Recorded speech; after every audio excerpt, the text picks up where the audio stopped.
తాకట్లో ఉన్న మీ బంగారాన్ని విడిపించి ఆ రోజు ఆన్లైన్ రేటుకి కొంటాం. Sharma gold company. ఎండకు చల్లగా ఓ కూల్ డ్రింక్ తాగాలని భావించిన ఓ వ్యక్తికి ఊహించని అనుభవం ఎదురైంది. ఆ కూల్ డ్రింక్ లో బల్లి అవశేషాలు కనిపించడంతో బిత్తరపోయాడు. అప్పటికే సగం డ్రింక్ తాగడంతో వాంతులు చేసుకోవడం అతడి వంతైంది. ఇది జరిగింది ఎక్కడో కాదు, తెలంగాణలోనే.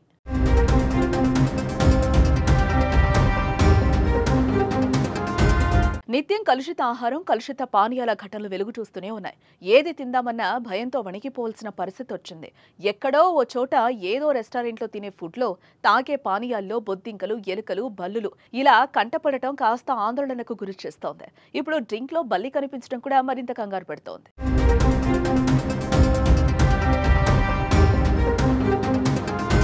సంగారెడ్డి జిల్లా సదాశివపేట పరిధిలోని పెద్దపూర్ వద్ద NH65 పక్కన ఉన్న హోటల్లో ఇద్దరు యువకులు తాగిన కూల్ డ్రింక్ లో చనిపోయిన బల్ల అవశేషాలు కనిపించాయి. సగం కూల్ డ్రింక్ తాగిన తర్వాత కస్టమర్ బల్ల అవశేషాలను గమనించాడు. ఇదేంటని హోటల్ యజమాని ప్రశ్నించడంతో నిర్లక్ష్యంగా సమాధానమిచ్చాడని యువకులు ఆగ్రహం వ్యక్తం చేశారు. డ్రింక్ తాగిన కాసేపటికే ఆ యువకుడు స్వల్ప అస్వస్థకు గురవడంతో ఆసుపత్రికి తరలించారు.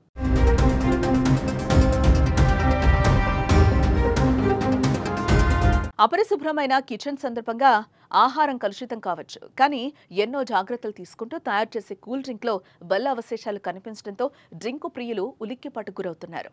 గతంలో కూడా ఇలాంటివి జరిగాయి. బీర్ సీసాల్లో కూడా బొద్దింకలు కనిపించాయి. ఇప్పటికే ఫుడ్ సేఫ్టీ అధికారులు సైతం పలు హోటళ్లపై రైడ్స్ చేసి నాసిరకంగా ఉన్న హోటళ్లు, కుళ్లిపోయిన మాంసాలు, పాడైపోయిన పదార్థాలు గుర్తించి సీజ్ చేస్తున్నా ఇతరుల్లో మార్పు కనిపించడం లేదు. ప్రజల ప్రాణాలతో ఆటలాడుతున్న యాజమాన్యాలపై చర్యలు తీసుకోవాలని ప్రజలు డిమాండ్ చేస్తున్నారు. తూతూ మంత్రంగా కాకుండా విస్తృత తనిఖీలు చేపట్టి ఇలాంటి వాటికి అడ్డుకట్ట వేయాలని కోరుతున్నారు.